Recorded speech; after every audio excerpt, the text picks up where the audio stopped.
But still, Krypto, much as I love you, you spelled trouble rather than fun for me. I wish I knew what to do with you.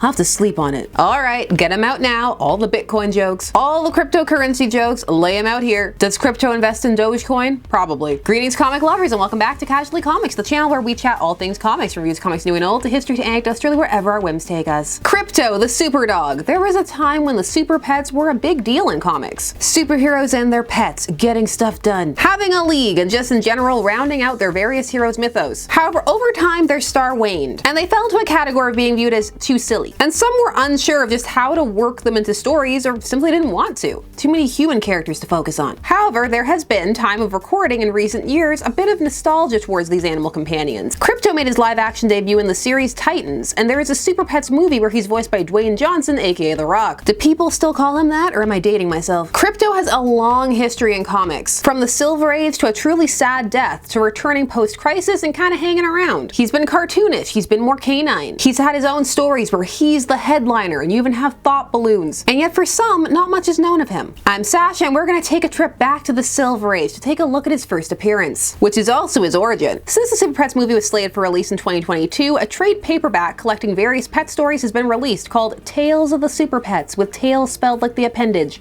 Punny. So you can get this tale with some refreshed colors, if that suits your fancy. It may potentially be worth it just for some of the other titles in the book alone, and for learning that Wonder Woman had a kangaroo. The Super Monkey from Krypton, the Legion of Super Traitors, the Ordeal of Aquaman. That one's about him and Topo, it's fun. It has a DC staple, Aquaman wandering the desert. But for our purposes, we need the Superdog from Krypton. Released initially in Adventure Comics 210, written by Otto Binder in the year 1955. And if you've been here a while, you'll know that the name Otto Binder is synonymous with madness. The art is by Kurt Swan, inks by Cy Berry. Introducing Krypto, the Superdog from Krypton. As one can see from the art, Krypto started off drawn much more cartoonishly, not so much like a realistic dog. It can at times be endearing and other times terrifying. We're gonna see both in this issue. Superboy, the adventures of Superman when he was a boy. It was nice of them to make the series pitch also the tagline. Krypto, you'll simply have to stop fetching me all these gifts. I'll pat you on the head anyhow. Look, this story promises super joy and super dismay. Well, so long as it's not average. Super is the adjective in this story, and we're gonna run it into the ground. We open on a Smallville dog catcher who makes the mistake of trying to round up Krypto, but he just bursts right out the side of the van, letting all the dogs go. This looks like a job for Superboy. He gets all the dogs back except for one, which perplexes him because he rounded them all up at super speed. I like Clark's round glasses. Stylish. Clark has to help out at his dad's store, but while he's there's a robbery. And I thought Smallville was such a nice town. Not in this community. Since he can't reveal his abilities, he'll have to give chase after the crooks leave. And these are some stone cold killers. They escalate from robbing a general store to going to shoot a stray dog real fast. Thankfully, he's a super dog, so the bullets bounce off. And look, they're just unloading on him. That crook thinks he's missing because he can't see bullets in flight. Clark gets one of the ricocheting bullets to bounce back and knock the crook's gun out of his hand. And after making sure they're apprehended, it's time to check on this mystery dog, who he finds a panel later looking like he wants to end it all. Great Scott, he's chewing one crook's steel gun down like a tasty dog biscuit. There's some scary, uncanny valley things happening in this panel. I can't look away. This looks like another job for Superboy, mostly because his shift is done. And he learns that Krypto can fly when he gives chase to him. Now he's stopping to play with me. He acts as if he knows me. Please, doggy, enough of that super licking. Krypto also has X-ray vision and super intelligence. He can tell that Superboy is confused, so he leads him to a rocket that has a convenient expository note inside of it. It's from Krypton. Before blowing up, Krypton was testing out rockets. They were at this point in canon at the sending up test animals phase. But for disgraced scientist Jor-El, the Cassandra of Krypton, test animals weren't an option. He doesn't have time for that, so he takes his son's beloved puppy Krypto right out of his hands. They're crying because he needs him. I'm sorry, but I must use Krypto now. It's an emergency. The trauma of this separation would lead Cal to have attachment issues, ensuring he could never marry Silver Age Lois. The rocket never returned. The comic postulates the meteor hit it, and it floated aimlessly through space, and Krypto grew up in that rocket, which is slightly horrifying. The dog would have serious behavioral issues, and not the cute kind they showcase in this comic. Wait a minute. This record was signed by Jor-El, my father. I must have been the super baby, and the pup Krypto was my pet. Krypto was my very own dog. kind fate brought us together again after all these years. This panel, right in the feels. For Clark to get this connection to his home and his own childhood and also have a companion with the same powers, you really feel why he would want that. It works. Maybe it's the lone tear. It certainly isn't Krypto's eyelashes. Superboy is thrilled to have a super pet, but quickly learns that it comes with super responsibilities. Krypto is not trained, so he's ripping the wings off airplanes and then Clark has to go deal with it. You know, averting disaster. I see having my own super dog isn't gonna be all fun. Your friskiness can cause harm.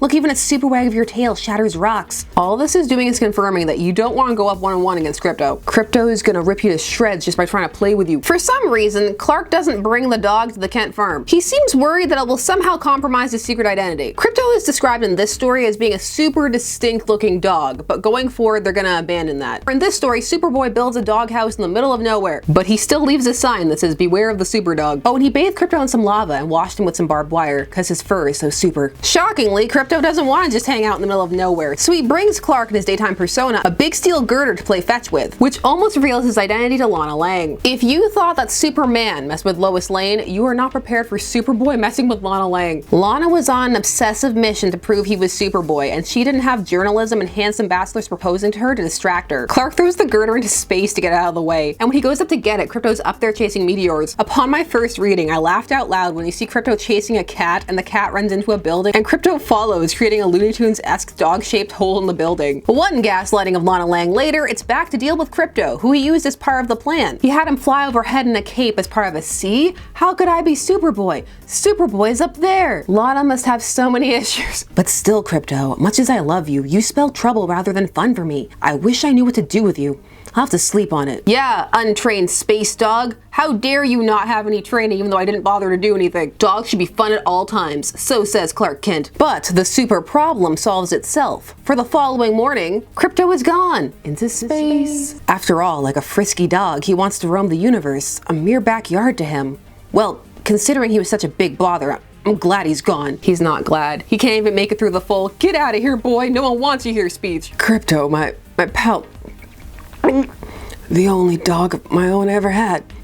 Maybe he'll come back once in a while just to say hello. I'm pretty sure the Kents would get you an average dog, but it wouldn't be a super dog, and so it won't be on theme. And yes, Krypto does come back very soon. This story is very simple, but introduces a lighthearted concept that would grow to be much more. From Superboy has a super dog that causes super shenanigans, you would get many more stories that would grow more complex over time. It also added a layer of relatability to Clark. He has a dog. It meshed well with his average person persona and also with his desires to have those everyday things. The tone of this is a bit whimsical and a bit wacky. It's a more lighthearted outing for sure, but it does have its moments. There are some kernels for some deep connections to be made. Seeing Krypto die and whatever happened to the Man of Tomorrow always makes me think back on this panel of Clark crying when he found out he had a pet from his home planet who was his from a baby. That loss of connection, I tear up. Not right now, because I'm in controlled camera mode, but by myself. In private. The aspect of Krypto roaming space would become a staple, and it worked quite well. It was a reason for Krypto not to be around if one didn't want to include him in the story. It also opened up the avenue for adventures in space, and it matched up with the idea of him having wanderlust for being trapped in that rocket in space for so many years. All in all, this is a simple, solid story. The Superdog will be back by Adventure Comics 214, and the Kents are totally fine with him, even after he flies in through the window. So still not sure why Superboy stashed him in the middle of nowhere. I also just want to show you the cover of Superboy 64 because it's hilarious. Lana stealing Superboy's dog. She spends most of the issue riding Krypto around. Eventually, Krypto would be given his own secret identity of the Kent's dog Skip. They would give him a patch with brown dye, and then he could use his heat vision to get it off for missions. He also would develop detailed thought bubbles so you could see what he was thinking with the super intelligence. What did you think? Do you like super pets or just superheroes having pets? People seem to like Damien's zoo. That cow. Would you like a full Krypto retrospective? Because I'll do it. Saturday morning cartoon style Krypto or more realistic Krypto? Which one do you like? Tell me things down below. While you're down there, please do all the YouTube things. Like, share, comment, subscribe, and hit that bell notification so that you never miss a vid. Thanks so much for taking this time of your day spent discussing comics with me. I always appreciate it. I will see you again soon. Bye-bye.